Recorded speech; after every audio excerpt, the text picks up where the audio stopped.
Cruceros de vela Star Clippers. Aventuras en alta mar al estilo de...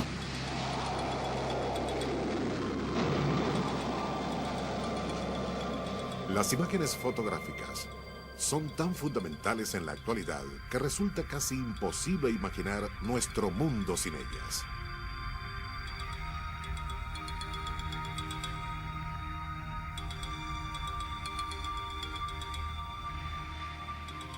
Muchos de los eventos más importantes de la vida los recordamos como momentos suspendidos en el tiempo. Las catástrofes.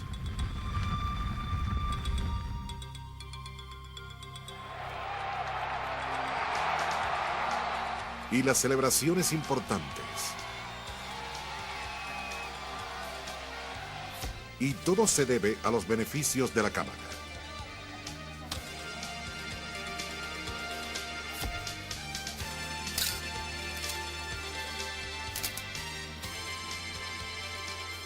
Es lógico imaginarse cuán mágico e imposible resultaba al principio del siglo XIX la idea de capturar una imagen de la naturaleza dentro de una cámara. Pero tres poderes impulsarían la invención de la cámara: deseo artístico, curiosidad científica y el sector financista. Y tres hombres muy distintos competirían para inventar la fotografía. A continuación, en Maravillas Modernas, la luz capturada, la invención de la fotografía.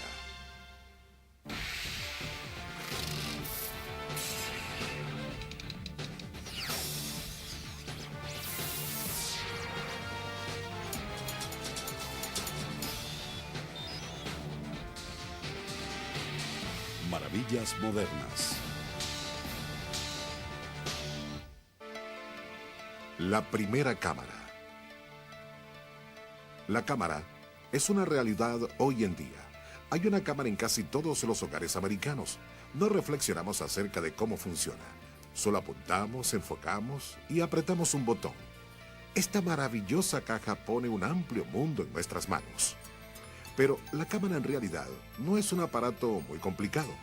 He aquí cómo funciona. Cuando enfocas una imagen con la cámara, la luz que refleja esa imagen entra por la lente en forma invertida y plasma un dibujo cabeza abajo en la película al fondo de la cámara. Llevamos la película a revelar y esta es sumergida en una solución química y aparece una imagen en negativo, de la cual se imprimen las fotografías. Curiosamente, un prototipo rudimentario de cámara fue usado hace casi 1000 años.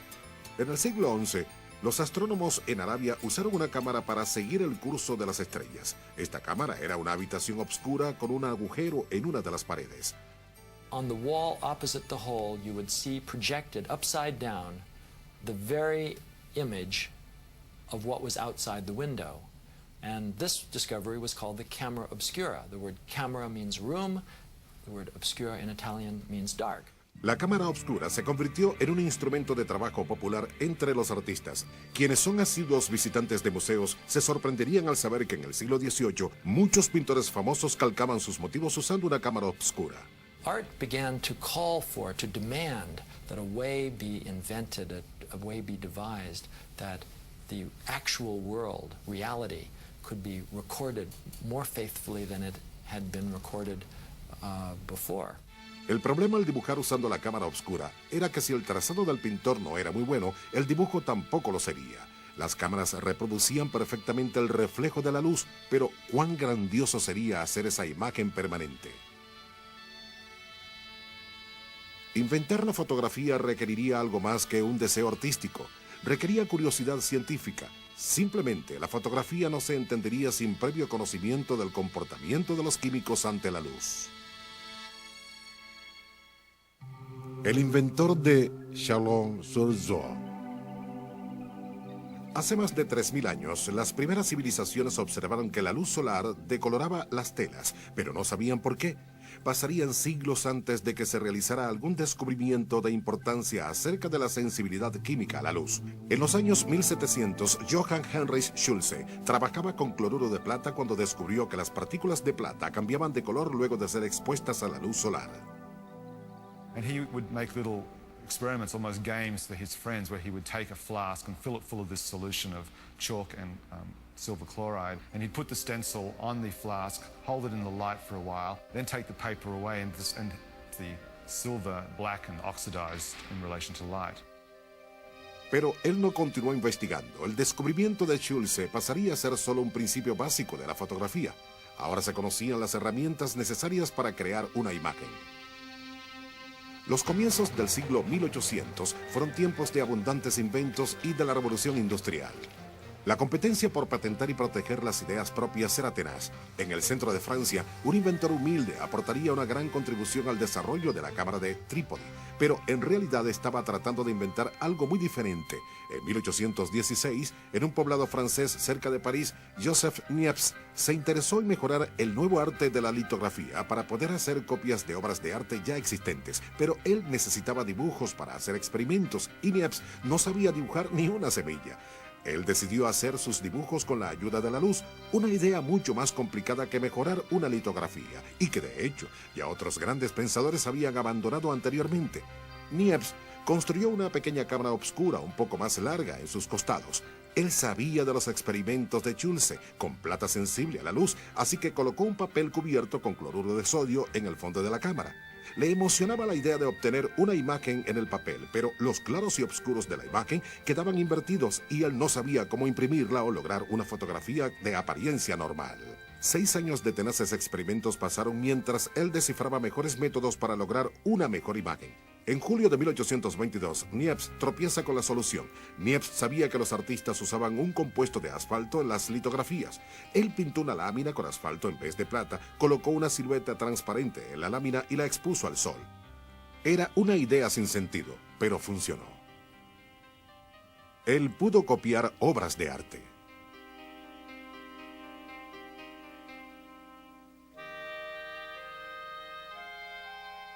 En el verano de 1826, un intento aún mejor vendría. Niepce tuvo éxito en el sueño de muchos hombres. Capturó la imagen reflejada de la luz. He used a crude camera obscura that he had, and he put the plate in the back of the camera obscura, stuck it out the window of his studio, and exposed it to the view out there for 8 hours. El resultado, lo que muchos consideraron la primera fotografía, la vista desde la ventana de su casa de campo. Niepce llamó a este invento heliografía. Poco después de su descubrimiento, él recibió una carta de un desconocido en París, quien para horror de Niepce sabía de sus experimentos. El desconocido quería saber el secreto de Niepce para crear una heliografía y le dijo que él también estaba trabajando en la obtención de fotografías en base a la luz. Niepce temió que robaran sus ideas e investigando acerca del autor de la carta, quien firmaba Daguerre, descubrió que era un respetado crítico de arte. Niepce le contestó de manera cortés, pero no reveló su secreto. Poco después de recibir la carta, Niepce viajó a Londres, pero se detuvo en París, donde repentinamente decidió presentarse ante el desconocido apellidado Daguerre. Louis-Jacques Daguerre no solo era un artista, sino también el copropietario de una galería llamada Diorama. The diorama was like Grauman's Chinese Theater in Hollywood, a place that everybody knew about. It was a mecca for tourists. It was a cornucopia of money. It was highly profitable, and it made him famous. El público observaba con asombro cómo los grandes paisajes pictóricos parecían convertirse en otros paisajes diferentes debido al efecto de la luz y a lienzos pintados con luminosidad. Daguerre usó la cámara oscura para dibujar perspectivas correctas en sus grandes pinturas. Él compró las lentes para su cámara al mismo optometrista que le vendió los suyos. De hecho, fue el optometrista quien le contó a Daguerre acerca de los experimentos de Niepce con la cámara. Finalmente se conocieron en enero de 1927. We know Daguerre to be a very charming man. I mean, part of the theatre world. He knew how to smooth palms and get his own way and so on. I think Niepce was quite impressed. Niepce apuró su viaje a Londres, pero se enteró que un revés en la fortuna familiar lo había dejado en la quiebra. Pero estaba más decidido que nunca a continuar sus experimentos con la cámara. E igualmente decidido estaba el empresario de museos parisense, Louis Daguerre. Pronto, Niepce y Daguerre se asociarían en una carrera que terminaría en grandeza para uno y anonimato para el otro.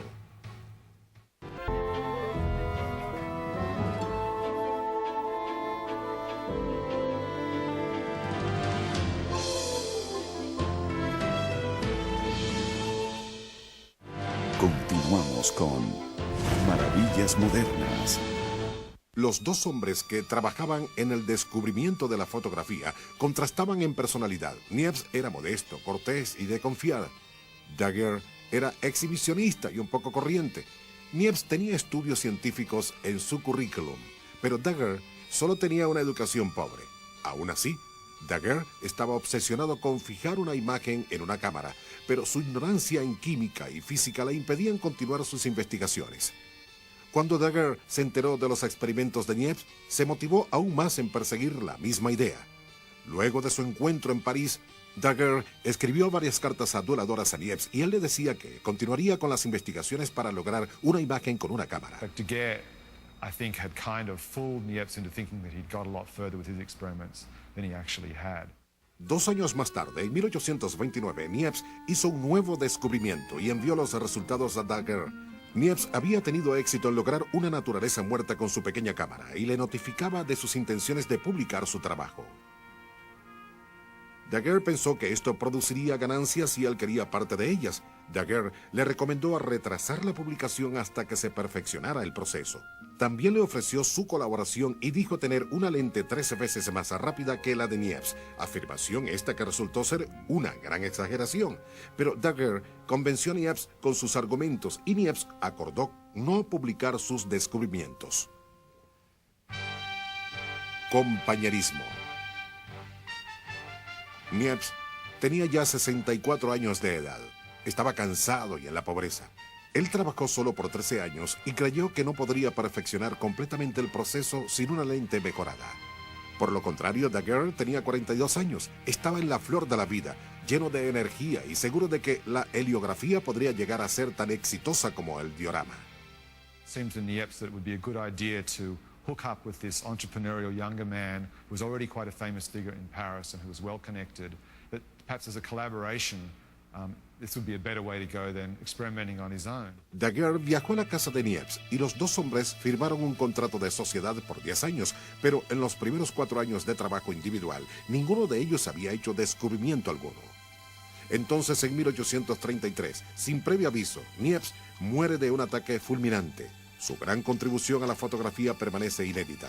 Sus deudas eran cuantiosas y su hijo Isidoro se vio obligado a vender las propiedades de la familia. Sin embargo, Isidoro heredó la participación de su padre en la sociedad con Daguerre. 2 años después de la muerte de Niepce, Isidoro recibió una carta urgente de Daguerre. Después de una larga espera, Daguerre había hecho un descubrimiento revolucionario. Había encontrado un método nuevo para obtener una imagen con la cámara. Daguerre trató una lámina de plata con químicos y la colocó en la cámara, pero en vez de dejar la lámina en la cámara hasta que apareciera la imagen, la retiró inmediatamente y la calentó sobre vapores de mercurio. Pronto apareció una imagen, pero lucía como una imagen añeja. Este fue un descubrimiento importante que cambiaría el curso de la fotografía. No hay registros de los lineamientos que llevaron a Daguerre a este descubrimiento. We like to think that discoveries are done by geniuses who cry eureka, after a moment of flash of inspiration. But I think, in fact, the invention was a somewhat gradual one. Isidoro Niepce viajó a París. Daguerre entregó al hijo de Niepce un nuevo contrato. Él cambió el nombre de la firma de Niepce y Daguerre a Daguerre y Niepce. Daguerre inherited all of the notebooks and research of his partner, and those notebooks were valuable and allowed Daguerre, who was himself an artist and not a scientist, to actually go ahead and successfully make a photograph as we know it today. En su típico estilo teatral, Daguerre anunció públicamente su descubrimiento, pero este era prematuro. Un gran problema quedaba por resolver. Él pudo obtener una imagen, pero no podía hacer que esa imagen fuera permanente, ya que cuando era expuesta a la luz del sol, la imagen se desvanecía. Un caballero a través del canal. Habría perturbado mucho a Daguerre el saber que él no era el único que se estaba acercando a la solución de este acertijo. De hecho, un inglés de 33 años de edad llamado William Henry Ford Talbot estaba trabajando en la misma idea. En el viaje de luna de miel de Talbot al norte de Italia en 1832, él trató de usar elementos de ayuda, incluyendo la cámara obscura y otra llamada la cámara lucida, para capturar la belleza natural del lago Como. La cámara lucida usaba un prisma para reflejar el motivo a pintar sobre un pedazo de papel. Talbot delineó el reflejo del hotel y del lago. And he looked at the drawings that he made, and because he was a smart man and essentially a pragmatic man, he said to himself, these drawings are terrible. These are terrible. It was a magical moment. And on that magical moment, he got an insight that wouldn't it be extraordinary to be able to make permanent the drawings that he was making with the camera lucida. Ignorante de los trabajos de Niepce y Daguerre, Talbot comenzó a experimentar con cámaras diminutas. We have to realize that Talbot wasn't just a kind of arbitrary tinkerer. This was a man who was probably as well educated as any man in Europe was at this time. Sus conocimientos en química y optometría guiaron sus experimentos. Conociendo la sensibilidad de la plata a la luz, Talbot trabajó activamente hasta que hizo un descubrimiento. Aplicó una solución de plata sobre un papel y luego aplicó nitrato de plata, lo cubrió con una lámina de vidrio y lo expuso a la luz solar. Talbot pudo reproducir una imagen en el papel casi inmediatamente, a la que llamó claro obscuro.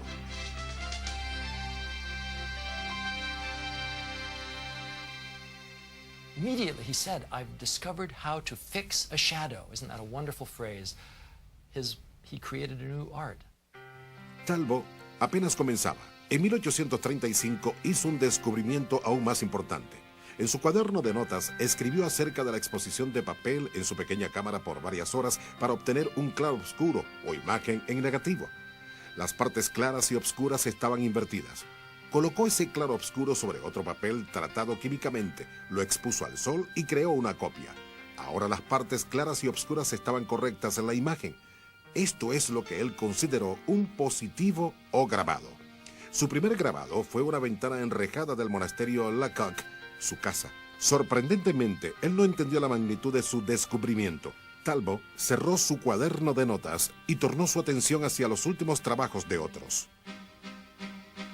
Un paso más cerca. A menos de 200 millas de distancia, Daguerre continuaba trabajando obsesivamente en su laboratorio al otro lado del canal. Probó químico tras químico sobre sus láminas de plata. Daguerre estaba decidido a fijar la imagen en la cámara y que no se desvaneciera. No salió de su laboratorio durante días y abandonó sus propios negocios y familia. Luego de 2 años de lucha, en 1837, Daguerre anunció que había encontrado la solución. Daguerre nuevamente envió por Isidoro. Cuando Isidoro llegó a París, Daguerre triunfante le reveló su descubrimiento. Lo que Daguerre había descubierto era realmente simple. Luego de obtener una imagen en la lámina, la bañaba con una solución salina que detenía la reacción química en la fotografía. Joseph Niepce, cuyo trabajo fue fundamental en el descubrimiento de Daguerre, sería únicamente acreditado con el primer proceso químico. El magnífico invento se llamaría como Daguerre solamente. Él llamó estas fotografías daguerrotipos. El hijo de Niepce, Isidoro, estaba furioso. Le dijo a un amigo, su comportamiento no ha sido más que una bajeza altamente vergonzosa y despreciable. Isidoro sintió que su padre había sido deshonrado, pero Daguerre insistió que su proceso fotoquímico era diferente al de Niepce. Finalmente, Isidoro firmó un nuevo contrato aceptando todos los términos de Daguerre, con la esperanza de recibir algo de dinero si es que se obtendría alguno. Daguerre llevó su increíble descubrimiento a la Academia Francesa de Ciencias. En enero de 1839, la Academia anunció el descubrimiento hecho por Daguerre, pero sin dar detalles. La carrera por la fama. En los últimos 4 años, el inglés William Talbot no había continuado experimentando con la cámara. Sus pensamientos estaban lejos de las imágenes en claro oscuro cuando leyó acerca del invento de Daguerre en el Times de Londres, 2 semanas después de su publicación. Talbot estaba horrorizado de que Daguerre estuviera obteniendo los méritos de un proceso que él mismo había descubierto. He immediately resurrected his old experiments, made a few new ones, and 2 weeks later, on January 25th of 1839, which is what I call the birthday of photography, Talbot made a presentation to a group of people, to a group mostly scientists, in London, where the first public exhibition of photographs was made. El aporte de Talbot en el desarrollo del proceso llamado negativo-positivo fue crucial para la fotografía actual, pero él solo obtuvo muy poco reconocimiento, 0 ganancias y un gran problema. Por otro lado, Daguerre sería el único en ganar fama rápidamente. Durante 8 meses, Francia esperaba impacientemente escuchar los detalles del invento de Daguerre. En agosto de 1839, el largamente anunciado día llegó. Las cámaras de la Academia Francesa se desbordaron. La gente se amontonaba afuera. Con gran fanfarria, el proceso fotográfico de Daguerre fue anunciado. La audiencia estaba emocionada. 1 hora más tarde, un hombre se apresuró hacia la próxima droguería para comprar materiales y tratar de hacer daguerrotipos. El gobierno francés premió a Daguerre con 7.000 francos y con 5.000 aricos de Niepce. Isidoro, el daguerrotipo pronto se volvió enormemente popular. Daguerre y otros franceses vendieron cámaras e implementos de fotografía con éxito. They printed handbooks and manuals describing how to make a daguerreotype, and these handbooks and manuals were translated into a dozen languages immediately, shipped around the world, and very quickly daguerreotypes were being made in practically every city that was itself also a trading port. El gobierno incitó a Daguerre a continuar las investigaciones, pero Daguerre sabía que su mayor logro en la vida ya había sido alcanzado. Se retiró a una pequeña ciudad en las afueras de París. Daguerre murió de un ataque cardíaco en 1851 a la edad de 64 años.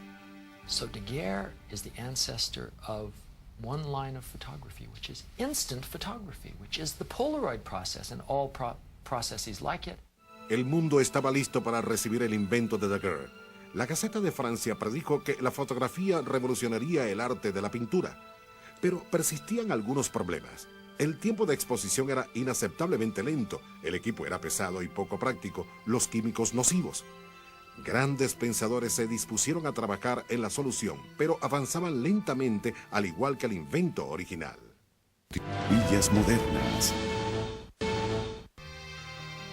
Capturando al mundo. Al año del descubrimiento de Daguerre y Talbot, fotógrafos principiantes comenzaron a desplazarse con el equipo a puntos distantes en el globo. La fotografía había llegado. Desde Atenas a Egipto, lugares lejanos y exóticos fueron fotografiados y llevados a casa. Pero la fotografía no era una afición para personas inconstantes. Cada lámina de vidrio usada en una cámara de daguerrotipo fácilmente pesaba 2,5 kilos o más, dependiendo de su tamaño. Químicos en botellas de vidrio selladas, cajas y demás parafernalia hacían el equipo difícil de transportar. En Francia había gran entusiasmo por el maravilloso invento de Daguerre, pero el público pronto se decepcionó ante las limitaciones de la fotografía para hacer retratos. Se diseñaron soportes de metal con brazos tipo tenaza para inmovilizar la cabeza del modelo que posaba para la fotografía. Este debía posar perfectamente derecho por cerca de 15 minutos, por lo general sentado directamente hacia la luz solar mientras se tomaba la fotografía. Una revista de sátiras de la época se burló del proceso de Daguerre. ¿Usted quiere tomarle una fotografía a su esposa? Fije su cabeza en una columna de hierro provisional para lograr la inmovilidad necesaria. Apunte la lente de la cámara a su rostro y cuando usted tome la foto, ella no se parecerá a su esposa, sino a su cotorra o a una fuente de agua o algo peor. Lo engorroso de hacer un retrato era solo una de las desventajas de la fotografía de entonces. Si una lámina era revelada incorrectamente, la imagen se desvanecía. El papel usado para las fotografías era defectuoso y los químicos apestaban y eran tóxicos. Aún así, era un negocio rentable. William Talbot retomó las investigaciones que había abandonado 4 años atrás. Él sabía que su método inicial era lento e imperfecto, pero pronto dio con una mejora importante al exponer papel humedecido en vez de papel seco en la cámara por corto tiempo. Él pudo obtener una imagen después del tratamiento con químicos en el papel. El proceso era más rápido y la imagen más nítida. Talbot llamó las fotografías obtenidas con este método calotipos, del griego, hermosas pinturas. Su madre le recomendó llamarlas talbotipos y ella así lo hizo hasta el día de su muerte. Con este proceso químico más rápido, Talbot ahora podía hacer retratos. La fotografía de su esposa tomada en 1844, uno de sus primeros calotipos, aún existe. Ella posó solamente 15 minutos para este. Durante los siguientes 20 años, Talbot continuó mejorando el revelado y longevidad de las fotografías, pero nunca ganó dinero por sus inventos, aunque trató de patentar sus ideas. Talbot did the unusual. Instead of sharing with the world at large his discovery as a miracle that had been given by nature or by God, he patented the process. Se vio envuelto en pérdidas económicas terribles, además de otros derechos para usar sus procesos. Perdió la mayoría de sus bienes. Con el tiempo, Talbot abandonó por completo la fotografía. En 1877 murió por una falla cardíaca en Laycock Abbey. Su aporte a la invención de la fotografía fue escasamente mencionado en muchos de sus obituarios. Of course, there was always rivalry between France and Britain about which of them had come up with the invention. But Talbot is widely recognized as the founding figure for the kind of photography we use today, paper-based, negative, positive photography. In that respect, Talbot is definitely the founding figure. Retratos. Ahora que los retratos eran posibles, su demanda entre una amplia variedad de público creció rápidamente. Aunque parezca extraño, hoy en día órdenes de fotografías de miembros de la familia que habían fallecido no eran inusuales. La tasa de muerte en los años 1800 era bastante alta, especialmente entre los niños. A veces los muertos eran acomodados en sillas o sus cuerpos colocados en vívidas poses. Esta práctica fue descontinuada al final del siglo, cuando por razones de salubridad, Austria y otros países finalmente prohibieron a los familiares llevar niños fallecidos a estudios fotográficos. En los Estados Unidos, los daguerrotipos llegaron a ser muy populares. En 1815 se exhibían en muchas galerías. Well, it's hard for 20th century people to realize quite how amazing it was to experience a daguerreotype for the first time, say in the 1840s. They came in these beautiful leather packages like a piece of jewelry. And in fact, when you opened up and you saw the image, which of course is on a silvered plate, it flashes at you like a beautiful jewel. Celebridades, jueces, gente común y presidentes, todos listos para una fotografía. En 1864, Abraham Lincoln posó para el retratista americano Matthew Brady. Todos tenemos una copia de esa fotografía y la mayoría no lo sabemos. Es el retrato en el billete de $5. Tan pronto como los retratos fueron posibles, se hicieron muy populares. Al igual que en la pintura de esculturas, los fotógrafos inmediatamente comenzaron a fotografiar desnudos con fines artísticos y pornográficos. Métodos mejores. Desde 1840 hasta comienzos de 1860, el daguerrotipo tuvo una época gloriosa, pero para mediados de la década sus días ya habían terminado. Las fotografías eran tan frágiles que debían ser selladas bajo vidrio para protegerlas del contacto de dedos y de la dañina oxidación. Los daguerrotipos no revelaban bien y un retrato hecho por un fotógrafo de renombre podía costar hasta $1000 comparativamente a los precios de la actualidad, pero algo vino a tomar su lugar. El escultor inglés Frederick Scott Archer logró un avance tan significativo en la fotografía que muchos dejaron a un lado los daguerrotipos y calotipos para apoyarlo. Archer nombró este método collodium. Él cubrió una lámina de vidrio con un compuesto de goma y éter. Se podían realizar incontables reimpresiones de esta lámina y las imágenes eran de color rosado intenso. El método collodium prevalecería hasta 1880, cuando sería reemplazado por las láminas al seco. Pero a pesar de estos avances, la fotografía continuaba siendo una afición engorrosa y esquiva. The early chemistry was, for the most part, fairly toxic. People became ill, deranged, and otherwise sick from constant exposure to different kind of photographic processes and fumes. Avances revolucionarios tuvieron que esperar por mentes visionarias que redefinieran la cámara. Un joven se adjudicaría esta visión y sería el responsable del prototipo de la cámara que conocemos actualmente. La fotografía no fue un invento perfecto desde su nacimiento, pero durante su primera década muchos aficionados la mejoraron. El tiempo de exposición era más corto y las lentes más rápidas, y en los siguientes 20 años vinieron cambios aún más asombrosos que permitieron usar la cámara en formas sorprendentes.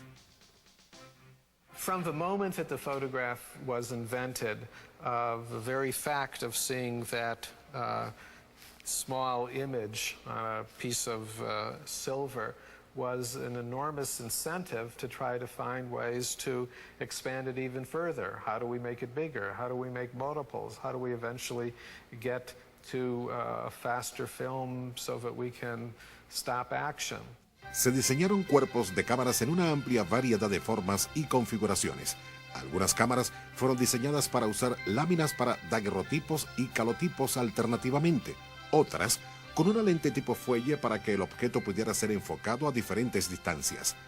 Las cámaras de estudio variaban en tamaño, desde pequeñas hasta inclusive más grandes que un hombre. Las cámaras estereoscópicas se volvieron muy populares. Pares de imágenes que eran enfocadas con una cámara estereoscópica se fundían en una sola, produciendo la ilusión de una imagen en tercera dimensión. El topógrafo André Disdery diseñó una ingeniosa cámara en 1884 que permitía que varias exposiciones o negativos en secuencia fueran plasmadas en una sola lámina. Él los llamó carta de visita o mapa de visitas. Tuvieron gran aceptación y no eran costosas.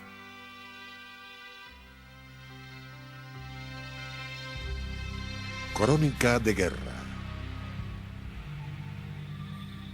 En la segunda década de la fotografía, una visión amplia del mundo fue capturada con las cámaras, pero había algo que aún no se había reportado en las crónicas: la arena de la guerra. En 1855, la guerra se iniciaba en la costa norte del Mar Negro. Roger Fenton, un abogado inglés dedicado a la fotografía, zarpó hacia el puerto de Balaclava, llevando 36 juegos de material fotográfico que pesaba miles de kilos. Sus láminas revelaban tan lento que Fenton podía tomar fotografías solamente antes o después de la batalla. Revelaba sus fotografías soportando el sofocante calor que había dentro del carruaje de un vendedor de vinos que él transformó en cuarto oscuro. Sus fotografías de la guerra impactaron a la gente. Algunos años más tarde, Norteamérica recibiría la misma dosis de aquella realidad. En el campo de batalla desde Gettysburg hasta el puerto Cole, Matthew Brady, otro fotógrafo, llevó pesados carruajes llenos de equipo y material fotográfico cerca de los campos de batalla y algunas veces, inadvertidamente, justo al borde de los mismos. Sus fotografías estaban documentadas con gran elocuencia: cadáveres, moribundos y cada ángulo de la guerra de secesión americana. La apuesta de $20,000. En la década posterior a la Guerra de Secesión, la invención de láminas de revelado al seco y de equipo fotográfico más rápido finalmente permitió a los fotógrafos grabar con precisión objetos en movimiento. En 1873, Lynn Stanford, anteriormente gobernador de California y un entusiasta de las carreras de caballos, apostó $20,000 con un amigo a que en algún momento del galope las cuatro patas del caballo se encontraban suspendidas. Y no en la manera en que los artistas lo pintaban. Stanford trajo una cámara para probar su teoría y contrató a Edward Muybridge, un fotógrafo británico residente en San Francisco, para que aclarara la duda. Muybridge había inventado un obturador mecánico más rápido. En 1877, Muybridge alinea 24 cámaras una tras otra. Each camera shutter mechanism was controlled by a string, and as the horse went down the track, it broke the string and clicked the shutter, and you got an image of the horse in that particular position. Las fotografías, sin lugar a dudas, demostraron que Lynn Stanford sí estaba en lo correcto. Los trabajos progresistas de Muybridge encaminaron la fotografía hacia nuevos horizontes, al igual que lo harían las nuevas ideas de un hombre al norte del estado de Nueva York.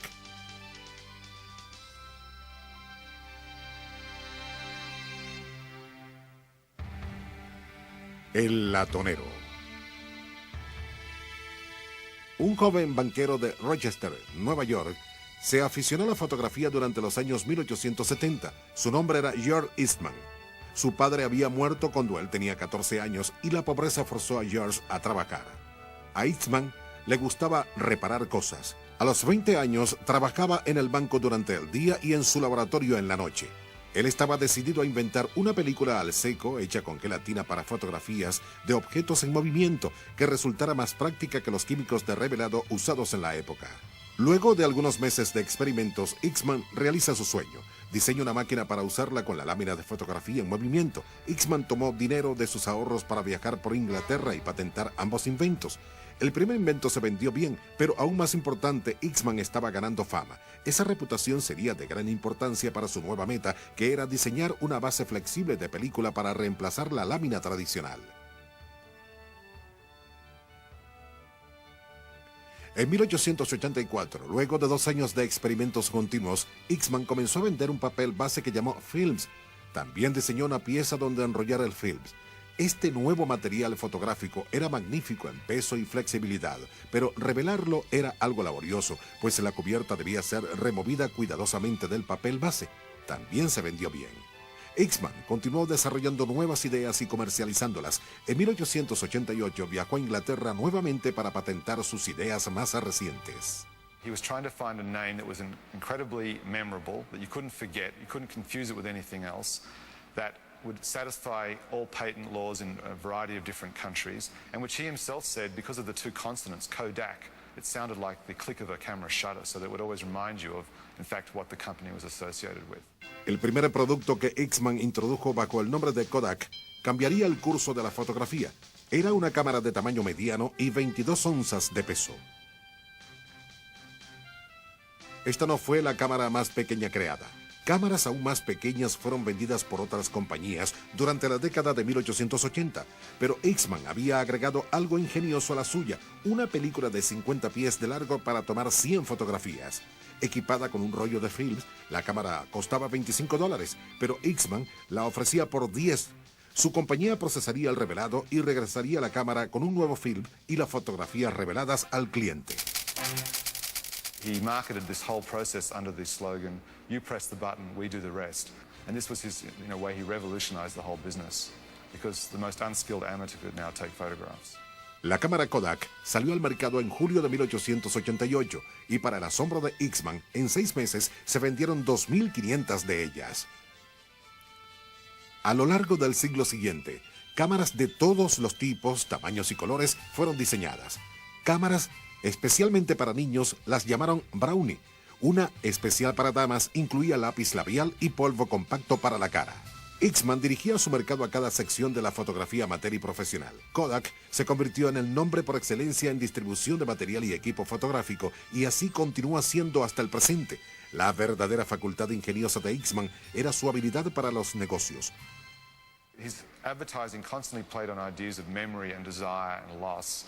The idea that if one didn't take a photograph, one would lose this memory, and with it, your entire child's childhood, if you like. Los logros y actividades pioneras de Eastman en la fotografía se extenderían hacia otras grandes invenciones. Su trabajo con el nuevo material fotográfico tuvo mucho que ver con el desarrollo de una nueva frontera, el cine.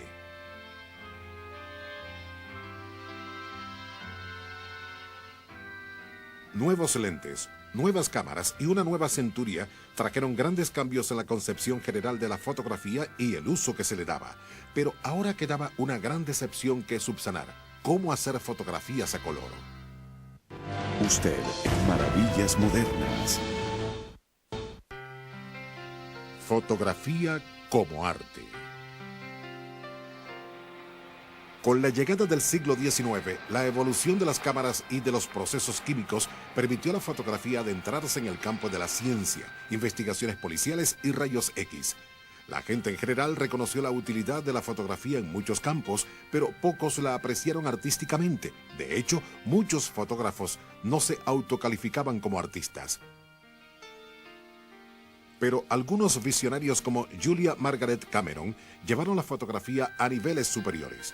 En los años 1860, Cameron tomaba fotografías que calificaba como arte. Ella usaba luces intensas y copió ideas de clásicos.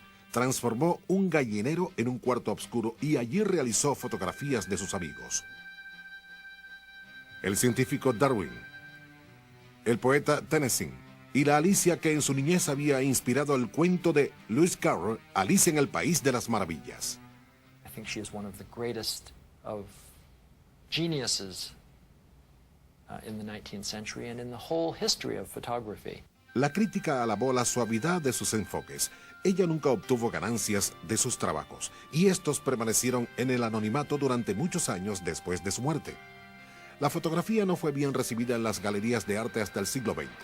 Su aceptación se debió en gran medida a Alfred Stieglitz, un fotógrafo coleccionista y crítico de arte. Stieglitz abrió una pequeña galería en Nueva York en 1905 y durante casi 30 años exhibió fotografías en calidad de trabajo artístico contemporáneo.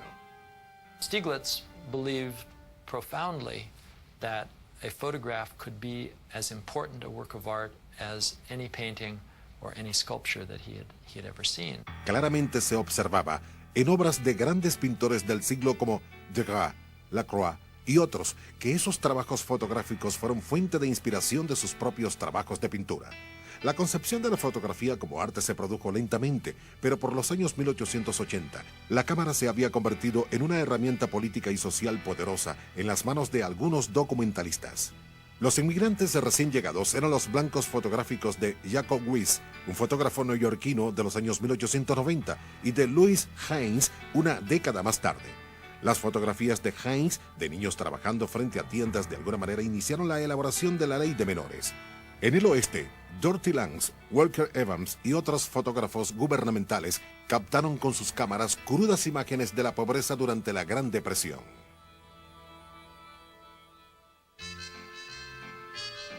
A color. Durante sus primeros 50 años, la cámara se vio bastante limitada por las expectativas lumínicas. La invención del polvo para flash cambió todo esto en el año 1887, pero trajo consigo peligros tales como prender fuego al cabello de las personas, regar bastante humo en el aire y ocasionalmente explotar. El bombillo para flash se comenzó a utilizar en 1930. Con todos los avances ingeniosos en la fotografía, ¿por qué resultaba la invención del color una tarea tan difícil? La teoría de que todos los colores podían ser elaborados partiendo de 3 colores primarios había sido probada por James Clerk Maxwell en 1861. The problem was, of course, how to find a way to capture these 3 primary or secondary colors on a piece of film.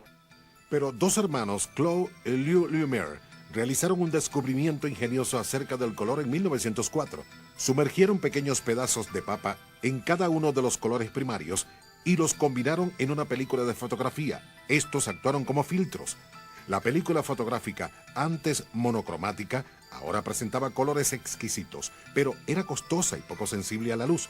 Solo un puñado de fotógrafos profesionales la usaron. El Departamento de Investigaciones de Eastman había explorado el campo del color por 2 décadas sin mucho éxito, pero la invención de la película fotográfica de 35 milímetros para fotografía de estudio y movimiento trajo un nuevo impulso a la compañía. Había dinero que producir. I think it was a major kind of engineering task to figure out how to do it, and certainly the incentive of 35 millimeter, I think, is what forced the companies, forced Kodak, to find a way to make color practical. Kodak puso a la venta en 1932 una película a color de 35 milímetros, pero Eastman no viviría para ver. En 1931, a sus 78 años de edad, Eastman era más rico de lo que hubiera soñado.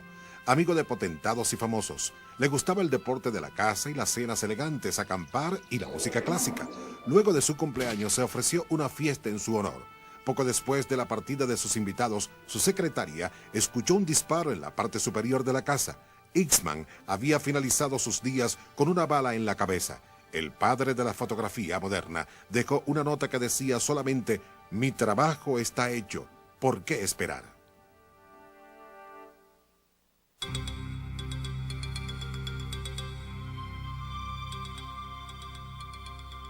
En 2 décadas, un joven astuto en los negocios como lo fue Eastman y tan visionario como lo fue Henry Ford llevarían la fotografía a sus inicios.